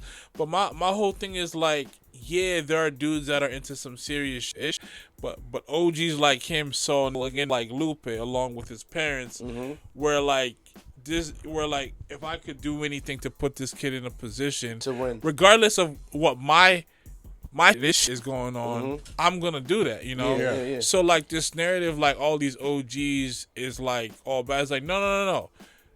They are into some bad ish. I'm sure they've done some, and they put in some work that they don't speak about, but not all of them are out trying to pull another youngin and put him into the hellfire. No. Exactly. Others is trying to tell that youngin, nah, you need to go to the palm trees and go this way. Yeah, exactly. So it's just go to college, start your business, do real what you gotta talk. do. But back to the 6ix9ine thing. So when it was going downhill for him, how it's going, and then I'm hearing these people talk. I stopped playing his records. Only, and then it's not because I stopped playing because I first didn't stop playing. I still have his music, his new singles on my thing, but I see the effect it has on people. Yep. And I don't want the problem. I remember, I think it was when COVID, after when we started, I think August. Yeah. When I started getting back. And there's one song he did with Tory Lanez. I love the song. Yeah. 6ix9ine did. I skipped 6ix9ine's part, went straight to Tory's part, just to get the song out the way. The customer still didn't want to hear it. Because 6ix9ine was on that record. Pretty much. And he came and was like, yo, I got $50. Turn it off right now. So, Done. 50? Hey? Bro, And me and his company in school ever since. He's like, yo, don't play that dude in my you know what? presence. You can't even play that song he did with 50 Cent and Uncle Murder anymore. Yeah, no. And I love that song. And I Yeah. had to skip his part. I'm in the gym. I had to skip his part because I want to hear his part. But I love that song still, though. But just the stuff that this kid was doing. no, And still then doing. it just feels like he's still doing it. It's like, did you not learn? But you know what it is? He knows he's an evil genius. Like, Yes, no, I give him credit. Like Yes. it shows in the documentary, he's an evil genius. You know why? He knows he get a rise out of people. If he get a rise out of people, that's free attention, that's free publicity, Yeah. and people will still listen and watch his stuff. You know what it is? The younger generation. I hate to say this, I ain't trying like the OG, but the younger generation, they see someone like that who got rich and famous off of trolling. Mm-hmm. And they went with it, and even in the documentary they touch on it because certain people like who are trolls got paid very well and became successful because of trolling. Like, look at hell, we had our president of the United States, which was one of the biggest trolls of the free world, and he dude caused an insurrection. And he's not in prison. Not yet. But my thing is just like, I mean, he's doing all this, but at what cost? Everybody that's around him or affiliated with him are targets. like Yeah. his baby moms, like he's not, like she already said from the jump, I'm not involved with this dude. He didn't even pay for his daughter's, child support and all that stuff. And she had to go on IG the other day, pretty much telling, yo, please stop calling my daughter a hoe, this, that, and the third. It's like, yo, they're getting their names ran through the mud, getting death threats because of this asshole. Like, it's because the least you could do is put them up in a better place so you get away from the hood. Because this is unique for your daughter, B. Mm-hmm, and you could have at least done the bare minimum. Get him out the way. Yeah, put him somewhere in Orange County, for God's sakes, This dude needs to This dude needs to stay away from Chicago and leave them please don't go Chicago to dudes. Oh, nah. Please. Dude, 6ix9ine. he has a contract in his head already. If you know any better, I don't know if you might get, if somebody passes on to you, please don't go to Chicago. The energy. Leave the Chicago. I heard we said about King Von. Yeah. Okay? Leave those guys alone. Chirac dudes do not play. Leave them dudes because they are different over there. Yep. The energy. Chicago's different. The energy and the mentality them dudes on at this moment in time is very apocalyptic. Yes. And they have And a zero day shit. problem Yep. being in the dirt with you, 6ix9ine, or putting you in the dirt and having themselves be out. They don't care. Did that dude just pass away? Hood? What's his name? Hood? What's his name? The dude who died? He wore a shirt of that guy? Disrespectfully? I know he recently wore a shirt of Hood, King something? Von. That's what I meant. King Von, my bad. Yep. Who? 6ix9ine. Yeah. I think there's a shirt on IG of him wearing with King Von on his shirt, and prior to that, he had some slick reference where he's singing on something on IG Live. Yeah. I bet you I bet you that King Von can go on IG Live right now. Go get him on IG. I'm like, bro, what are you doing? And And like you keep making enemies. This is the thing. Back then, in the 90s, in the 80s, in the 2000s, you could have did that. Yeah. As a and diss. be super disrespectful. And Yeah. be super disrespectful. But nowadays, these guys are about singing Kumbaya. You are going so far against the grain, and I understand because you don't have that clout. Yeah. You're losing that energy behind you. It's the just younger guys eating up, not the old heads. If I do a Exactly. private party, it might get played 6ix9ine. But at a club or radio, Never. Listen, even Hot 97 put him on a do not playlist. Yeah, because they From know. from the giddy up. You put him in, and then people say, yo, why he's not playing Summer Jam? Because I don't want him to play Summer Jam. Because I know the energy he brings. You don't want to play him. You know that your boss is like, don't play it. Yeah. Like they Ebro know- said it from the jump, yo, we're not spinning him at all. Even Power 105.1, their rivals don't play 6ix9ine. The thing is, when it's safe to go back outside, who's gonna book him? Nobody. Book him. How can you book that guy anyway? That's what I'm saying. Like You can't book him. You can't book him. Because you know what it is? Too much of a liability. If you're a club owner, and you have him in your venue, No. you have to pay for top tier security. Like the risk is too damn high. Only Like, way way too 6ix9ine high. can have a tour he has to go overseas. He can't Exactly. do it. Can't do it. No. He can't do it out here because people gonna. If I say I got 6'9", I don't know, liquid ice. Like, Yeah. Like we're overseas. like, Asia, Australia, he has to Europe. go over Europe. No. That's how you guys. I don't even know about that. I don't even know here's about the thing, that. because the people who run the based company. out of there. He's based out exactly from Russia and in the Europe. That's how he got That's like his money. His money up over there. But he can't. Like if I was in, let's say I'm in Memphis, Tennessee. Listen, I I have a can't. club. Oh no. And I'm like, yo, we booked 6'9" over here. You know how many Memphis dudes boys gonna will go kill down him. there? Yeah. Yo, everybody gonna Bro, chop us quick. But I And they're guess not even gonna do it just to do it. They're gonna do it just for the notoriety. I guess Yep. it depends certain parts of Europe because I can't see that dude going to like the inner cities of London with all them clubs with all those grime type dudes that have put in some work or got family members that have put in some work locked up and he thinks it's easy pickings. Oh like, no, it's not. Oh no. He has to go to like bro. Germany, Shoot, yeah, Or safe areas. Denmark, Russia. Russia. Safe areas. He might get away in Japan. Yeah. But he's not going to like Mexico or Canada. Nah. Or Brixton in UK and stuff like he's that. not Nah, going you can't do over that. there. Yeah, that's the week he can survive. And like I told, I was saying to the customer, how can he still be arrested? It's not. You have children, right? Yeah. Your kids listen to him. Yep. That's keep his numbers up. Your Exactly. Kids are screaming him and stuff up. Like dumb will still listen to him. Yeah. And The listen, younger kids will listen to him. Well, anybody who doesn't come from a point of oppression and struggle is irrelevant because all they like is the energy. They don't know Exactly. They don't know the complete context of that energy. And he's promoting something where you're just like, yo, you have all this energy and all this bravado because of the security behind you. exactly. There better be no separation between you and that security for not even a split second. It'll be a wrap. For not even a split second. I'll say like this: you better hope you still stay relevant 20 years from now, because if that money flow ends, so does him. Oh yeah, no. And the guy who I feel sorry for next to him is Academic. He's a wide open target. Because they've been posting his address. They know where you at. Yep. So, and he likes it. Like the funny thing about Academic, I'm like, I've never seen Academic DJ before. Yeah, exactly.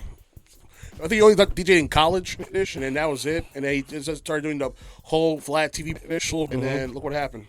He blew the fuck up. Got everyday struggles, and then he lost that show because Joe Budden left. Smartest movie made. Joe Budden leaving that show because that kid was trouble, man. Oh yeah, he was saying some things. I'm like, bro, What's his What are you name? doing? and you know it's bad when Joe Budden's like, yo, please do not mention you and I in the same sentence. Yeah. because I have people coming up to me about you. Exactly. The thing And, with- I don't even like you. Yeah, I'm just doing it because I'm over here trying to work. But here's the thing. Budden, because he worked at Complex, Yeah. he grew a liking to academics because again he just saw another talent from the internet who built his own fan base and respected that and for what it was. But like again, he's another guy who warned him like stay away from certain individuals. Exactly. One of them prior to I think 6ix9ine was XX Tentacion before he passed away because his energy and what he was generating was not it. Yeah. And stuff like that. And he tried to warn him. He did actually try to warn him. he did warn him about that, and he said like if X goes out, that's gonna be on him. Yep. And stuff like that. But meanwhile, you keep putting yourself in positions to get next to this dude 6ix9ine and stuff like that. Yep. And for what reason? That's what I'm trying to understand. It's money. I think money. it's money. Also, it's clicks. It's the clicks, clickbait. It's the cloud. Yep.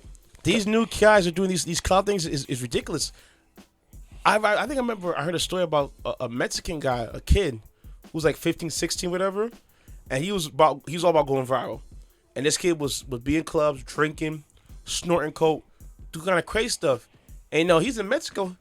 He just sprung all these gangs. Ooh. They got him. They killed him.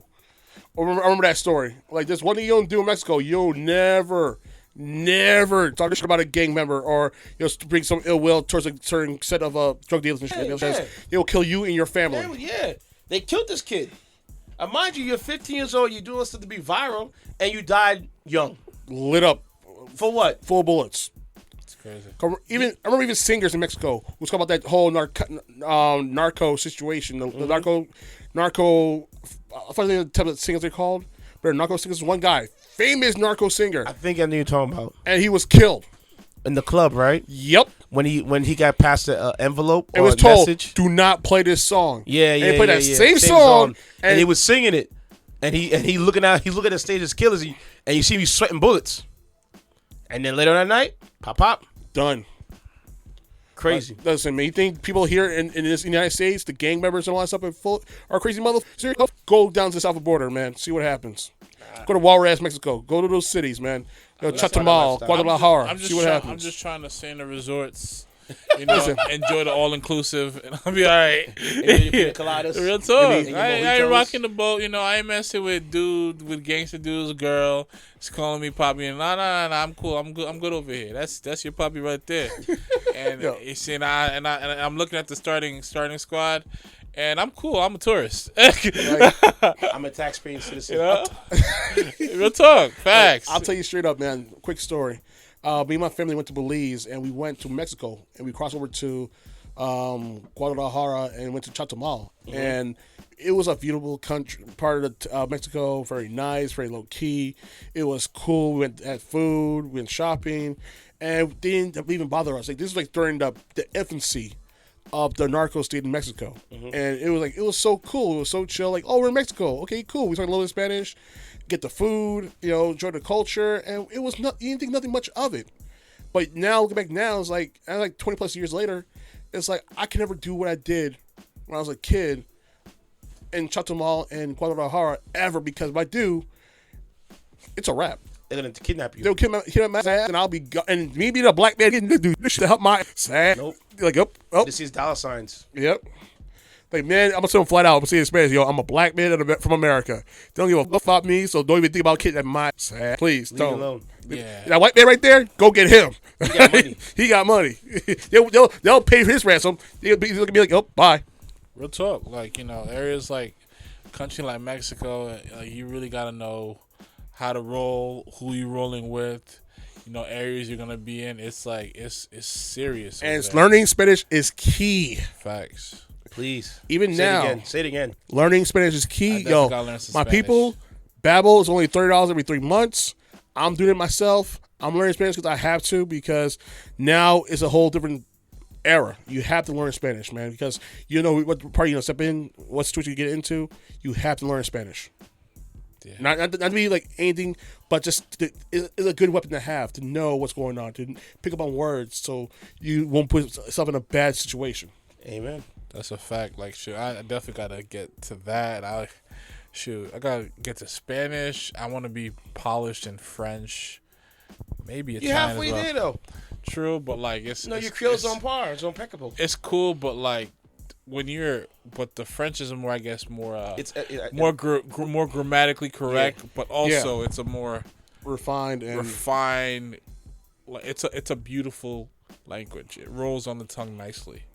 So like, if you are polished in it, oh my God, stock's different after that. Yeah, it is. Parlez-vous français?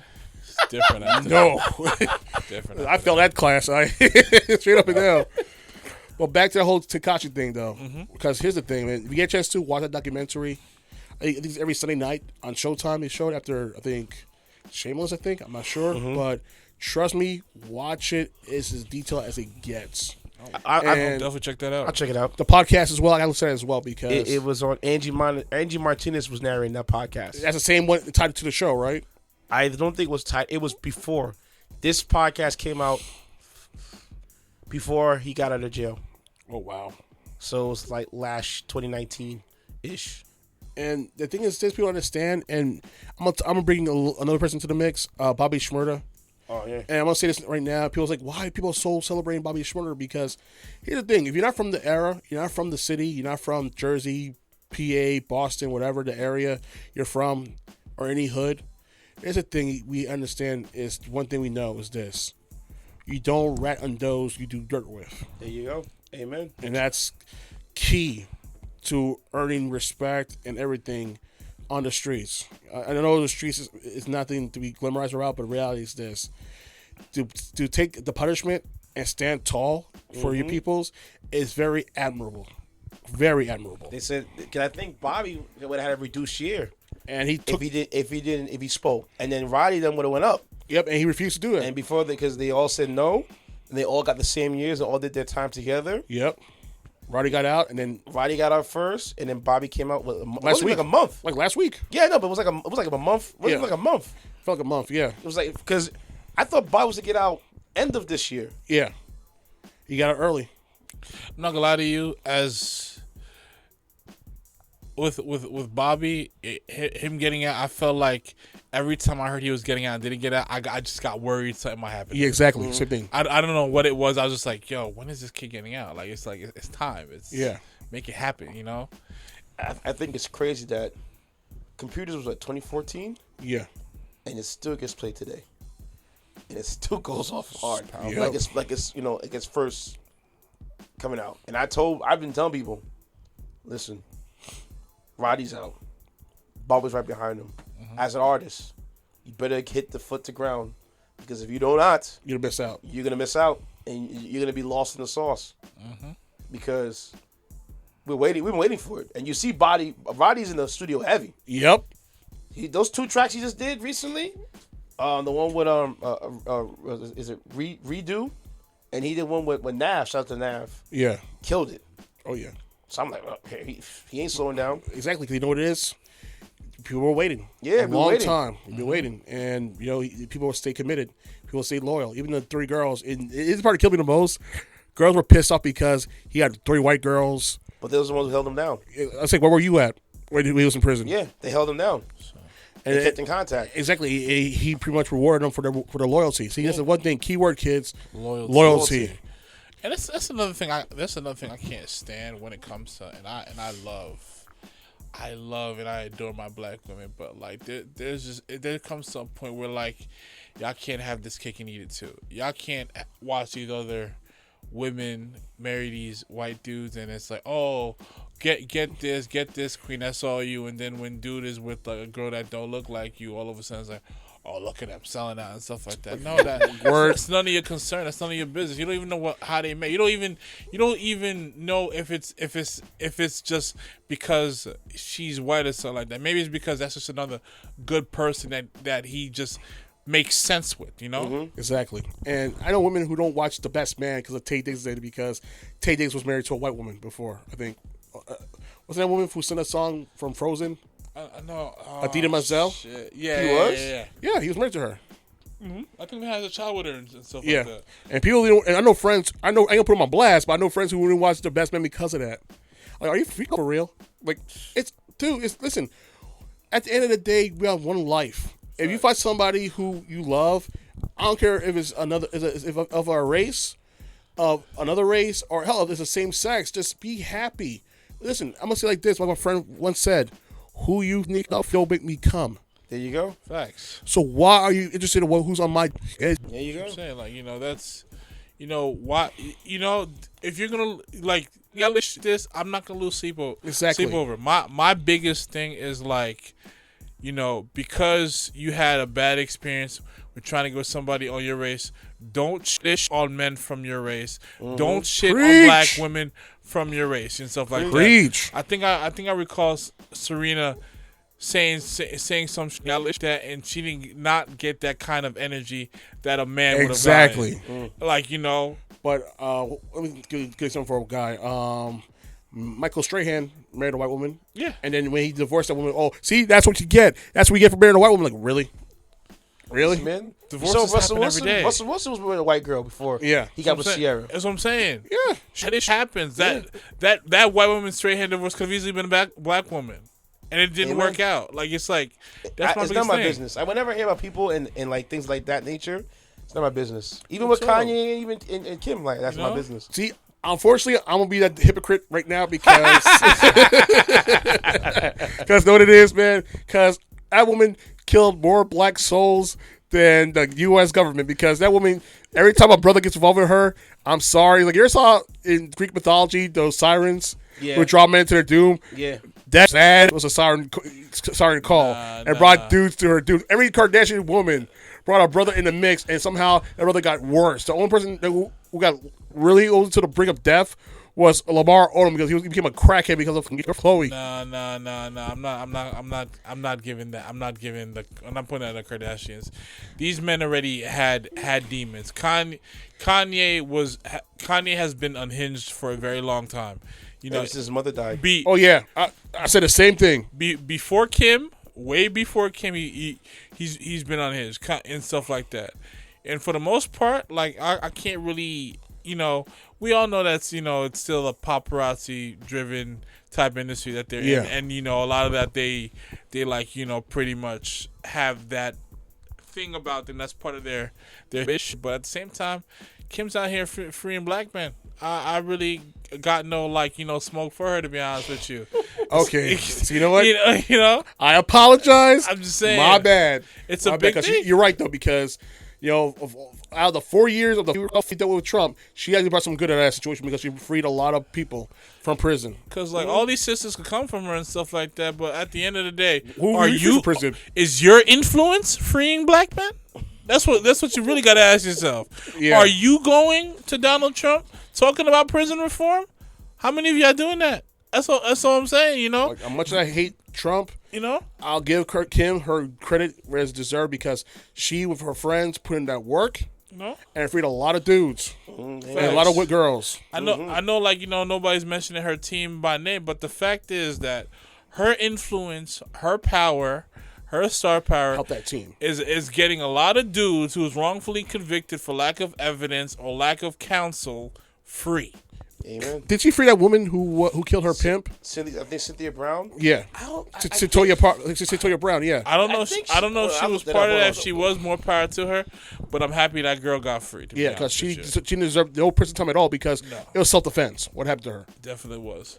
And the fact that she was a kid. Exactly. And she got life for killing her pimp who abused her, beat her, and she in self-defense defended herself. And hold up, it is from what in the South, which is like a stand by your ground law. 2019. There's a lot of that, but so she could have helped her in that situation. I think that's how she got out. So here's the thing, and the part killing most of that whole situation is this. Well, 2017. Is when the celebrities was talking about it. Yeah. Rihanna, Kim Kardashian, T.I., Snoop Dogg, LeBron James. So Kim did help. And then March of 2018, they had a hearing on it. So when was Trump elected? 2016, right? Yes. So yeah. So the celebs helped her out, bro. Yeah. So Kim is right there on that list too. Yeah. And here's the thing that killed me the most: you're in the South. It's a stand your ground law in full effect. And yet she got life in prison. For killing her pimp. It's not. It's a racial thing. It's a racial thing. That's what it is. And also, it's a gender thing too. Yeah. She's a woman. Mm-hmm. If that would have been a man, have been lesser crimes for that. Yeah. But back to the situation. You're right. I should have slandered the Kardashian name. My bad, my brother. I am sorry. No. There are things that Kim ain't perfect. There are things that she's done throughout the show that I recall seeing. Yeah. That I ain't like. I just think that these men had like serious demons prior to them, and maybe their surroundings exacerbated that, with you. But my thing is like Lamar has been in LA for a very long time. To be honest with you, they're probably.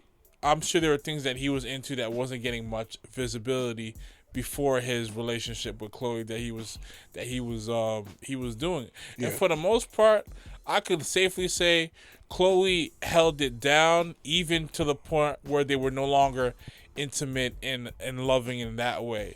To the point where, where he overdosed, had to be flown out from a helicopter to the nearest hospital and stuff like that. Yeah. She went to see him, and stuff like that. There was still, a lot of, love I really fucked with this dude. Yeah, I'm into basketball players. Yeah, they happen to be black. But at the end of the day, I really held it down and did as much as I can for a guy that I was married to, for a guy that I was intimate with and stuff like that. So, I mean, credit to Chloe and credit to Kim for doing great work. I think their father really inspired them to do some dope ish. Among how they got on, beyond that point, I think Kim's always been outside of how she got on and how that whole squad got their recognition. Kim's for the most part really held it down as a pretty fairly classy person, influential figure for the most part. You're right. That's how I see it. But you know, right. You're absolutely right. Ye's been unhinged for a while, and it's gotten worse over time. I think he fell off the cliff as soon as Ma Dukes passed away. When his mom passed away, that was it for him. Yeah. I understand from experience when you lose someone you love like your mom, it can really fall weak off. At the same time, you gotta say, you know what, I gotta do right by my mom and live a decent life and don't be on some slow. I don't want to bash her name. I don't want to throw dirt in her name. I think for Kanye it was more of there was nobody there to say no. Yeah. That he would listen to. Yeah. And if he had something like that, I think he'd been better off. But because he never had that, how about yes guys? Yeah, but fell off the wagon. Because I think even if you read Shaman the God's book, Black Privilege, yeah, he mentioned how they had an interview with Kanye West. Yeah. And during the interview, you know, Charlamagne's doing his thing. Yes. And Kanye West had like dudes on the outside, like handlers. Like whenever Kanye says something like good, he would be over there. Yes man, like in the background, like jumping up and down, like cheering him on. I'm like, bro, that's nobody you should be around. You need to have people like, yo, tell him. That should put you in check. Yeah. Yeah. But the people, but here's the thing: the people he had around are not around him or can be around him for whatever reason and stuff like that. And the people we're talking about are like the likes of a Rhyme Fest. That was around in his early beginnings. Consequences. That's the consequence. I mean, like that was like there as he was shaping the foundation of his illustrious career and stuff like that. So like when you got those people that are no longer around you, that core and like that honesty is missing. Like his mom dying, that was an essential. That was his filter. Very, very essential foundation to who Kanye is as a human being, to who Kanye is as far as inspiring other people to believe in themselves and stuff like that. Yeah. And we hear him references in various tracks, like the introspective ones, whether it's like New Day with Jay-Z, whether it's Wolves off of The Life of Pablo, and stuff like that. It's haunting him and stuff like that. But for the most part, I still feel like when he was still around Jay, between like right after My Beautiful Dark Twisted Fantasy, leading into Watch the Throne, for like from that period of time, from like My Beautiful Dark Twisted Fantasy going into Watch the Throne, I still feel like he was still around people where he was like navigating it better, and stuff like that. Well, question after that album was like, he kind of went downhill. True, like the musicality is still there. Yeah, but you're still recording. Like his musicality is still there. It's just that, but the Kanye we want is like long gone. I don't think it's long gone. You know what it's like. You guys have you guys ever seen the show Avatar: The Last Airbender? Yeah. You know after Aang finds out that he's Avatar and stuff like that, he is the Avatar and he really can't deal with it, right? Yeah. And then after that, him and Appa get caught in the water. Yeah. And then he goes into the Avatar state and then he freezes them himself, both to keep him safe. That's where Kanye is right now, in my opinion. That's the best way for me to describe it. He's in that. That's a good analogy. He's frozen in there, and there's just a lot happening around him on the outside.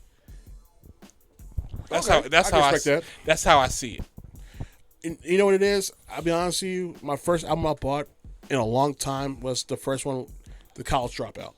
Okay, that was in a bad time in my life, 2004, and I bought that album. It really changed my outlook and everything and all that stuff. And I felt like the 3 albums in the College Dropout trilogy was kind of like I could relate to that because I knew the struggle of being that weird kid, being the different person and not being, of that hardcore hip hop and just being different from that, different from the grain, and seeing him go through almost the same struggles I went through in a way is like it was inspirational. But then again, once he got higher in that profile of his career, is like he kind of got away from that, and it's like I hate seeing that because it's like I'll be honest with you, I was a backpacker rapper.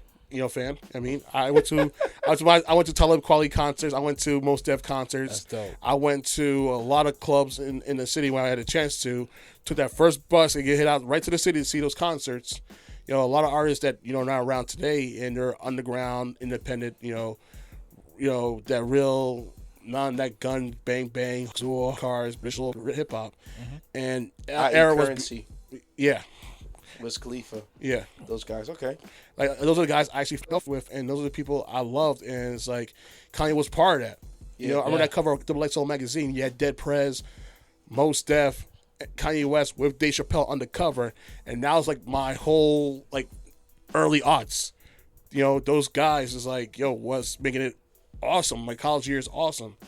And then after a while, Kanye grew away from that intellectual, you know, deep thinking, you know, black love hip hop, and just went to something completely different. And I understand, as an artist, you can't be one thing. No. You gotta move forward, and you gotta be more adventurous in what we call art. It'd be more, you know, profound. Be more like pretty simple. Grace Jones, she was off the wall, weird to some people, but for some reason she got our attention, and it was locked in. Like, she was like something completely different. Like, she was like a unicorn. In music, from look to music, it's crazy. Yeah, and for some reason, be it she be on the runway, or being in a song singing about pull up to my bumper and shit like that, it's like she had your attention like locked. I think Kanye was trying to do the same thing that Grace Jones did. Like he did the weirdest, the most ostentatious things.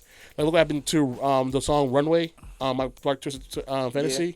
He had Emperor Rose. He had a whole like dope like high-end like setup for his video, and something you've never seen before in hip-hop.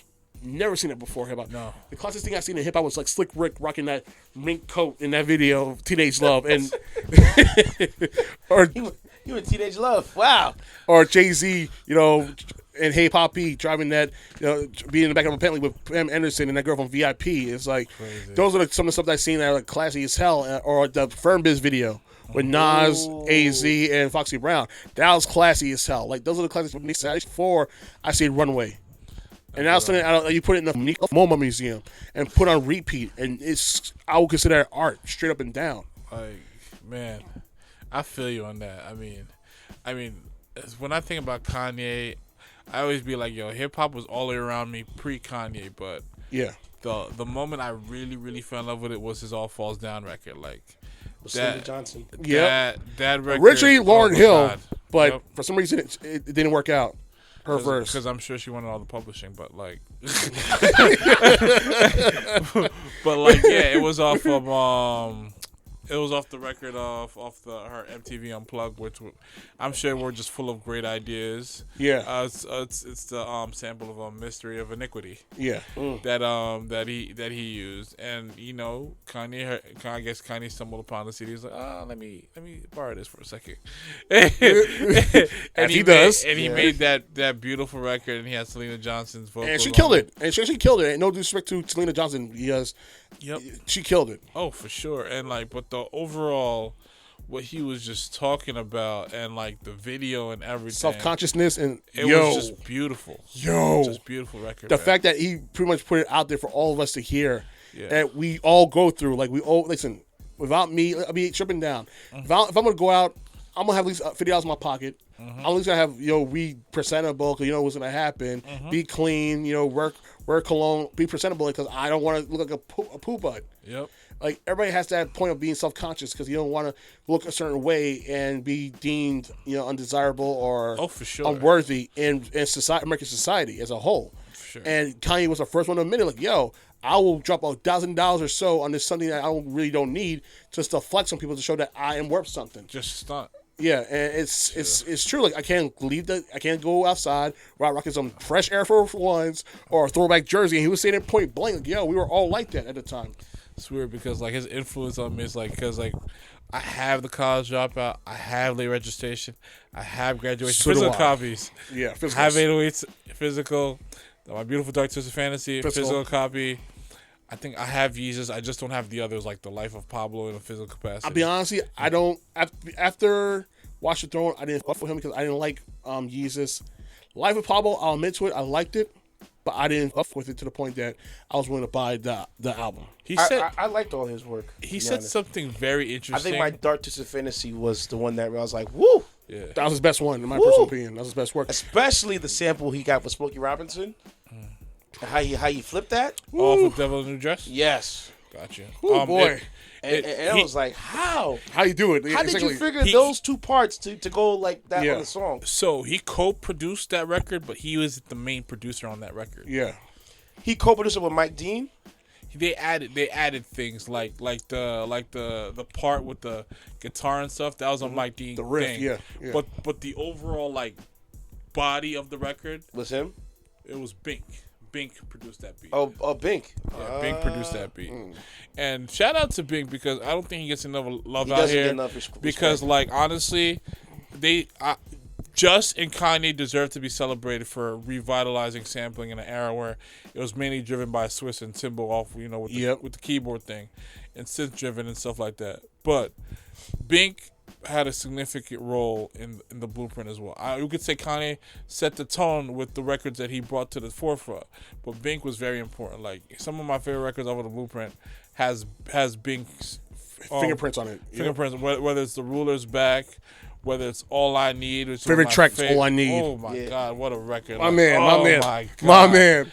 That record is just Hard. Like he does not get the credit that he deserves, like and stuff like that. And he's very, very talented. And his thing was he always has felt that the things that Just Blaze get credit for, he feel like that sound was something that he brought to the table that he doesn't get enough credit about. But to Just's credit, Just has done other records outside of that aesthetic that we know him for, where people wouldn't know. Like I'm sure plenty of people don't know that Just did No Love by Eminem. Or he did Compton track with Kendrick Lamar and Dr. Dre. Or Lord Knows by Drake. Oh, that was Just? That was Just. You can hear it. You know? Just Blaze, he says that in the beginning. No? Yeah, he said that at the end of Compton. And stuff like that. And he also did some records for Marsha Ambrosio's I think solo album. I think it was her like second or first one of her second album. It's just like the dude is a chameleon to that degree, but to Bink's credit, this guy is very important, and stuff like that. And a record like that, Devil in a New Dress, some part could argue is probably the centerpiece of that album. The guitar riff, yeah. But you know what it is? I see him like in a way as I see Chad Hugo of the Neptunes, because you know what it is? Star? Yeah, the guy in the background. Like, but he likes it that way, though. Yeah, That's he the does. difference. Yeah, because Chad Hugo, he likes to be able to go to, he said himself, I want to be able to go to like a 7-Eleven at 3 in the morning without getting harassed by people. I mean, Pharrell, he has all that star power, all that stuff, all that visibility, but at the same time, you won't be able to do the normal things you usually do when you weren't a star. And, and losing that is kind of like losing a part of you. And I see that. I actually see that because you know what it is? Even if God willing, I become bigger than I am right now, I still will be able to say, you know what?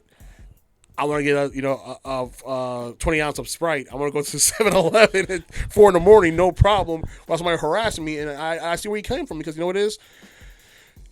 Chad prefers his peace and tranquility over stardom and dealing with paparazzi and all that shit. And and trust me, I totally agree with him on that. He's in the same boat with Daft Punk and them. Nobody knows what they look like. They just know them dudes are some of the greatest musicians. And they collect that check. They collect that chicken. Get that chicken. And nobody knows what they look like. Nope. Well, unless you're really a hardcore fan and follow them before they put on the helmets, which very few people have seen. Yeah, it's very few. You gotta be really into that European techno scene way back in the beginning to really know what these two look like under a mask. And these dudes have made some great records.